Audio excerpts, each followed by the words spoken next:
Hi everyone, I'm Zona from America, and today I'm reacting to the Quran.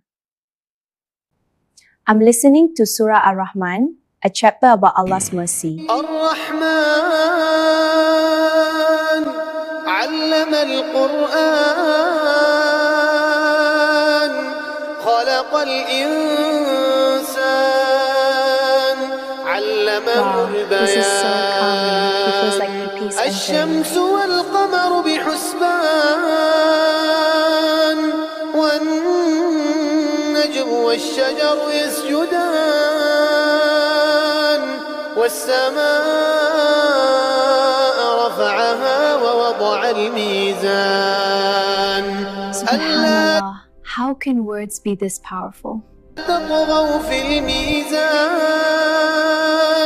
وأقيموا الوزن بالقسط ولا تخسروا الميزان والأرض وضعها للأنام This is so calming. It feels فيها like peace ending فاكهة life. والنخل ذات الأكمام والحب ذو العصف والريحان فبأي آلاء ربكما تكذبان خلق الإنسان من صلصال كالفخار وخلق الجن من مارج من نار فبأي آلاء ربكما تكذبان رب المشرقين ورب المغربين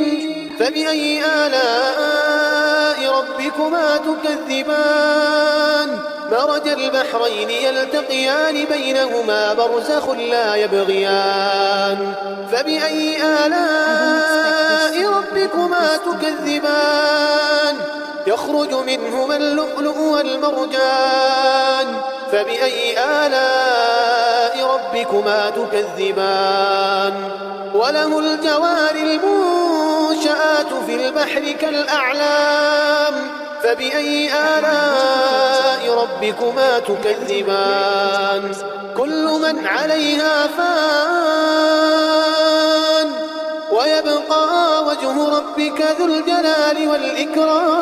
والإكرام فبأي آلاء ربكما تكذبان يسأله من في السماوات والأرض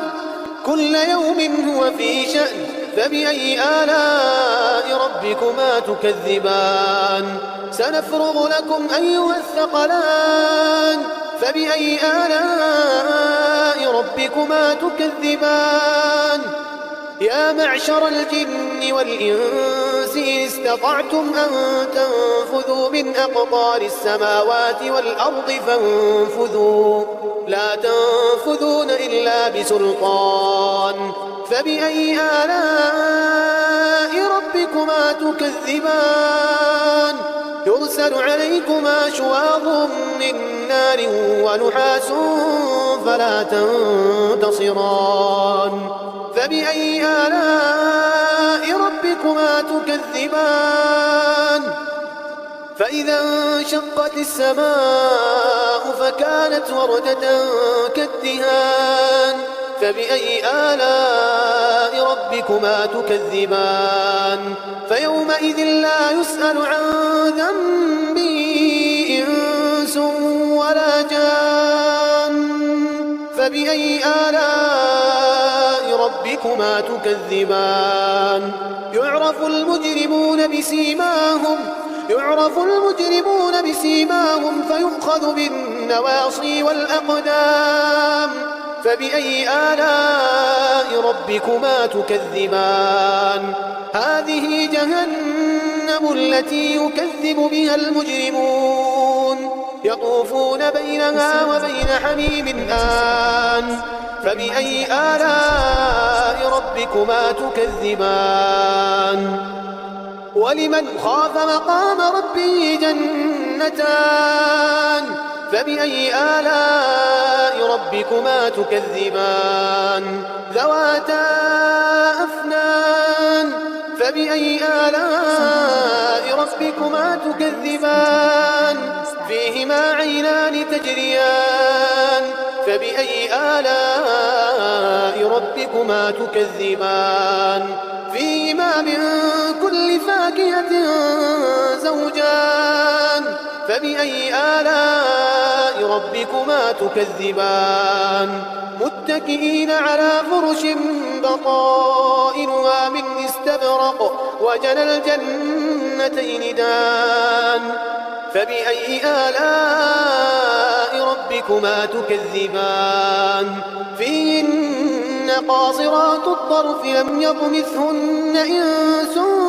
قبلهم ولا جان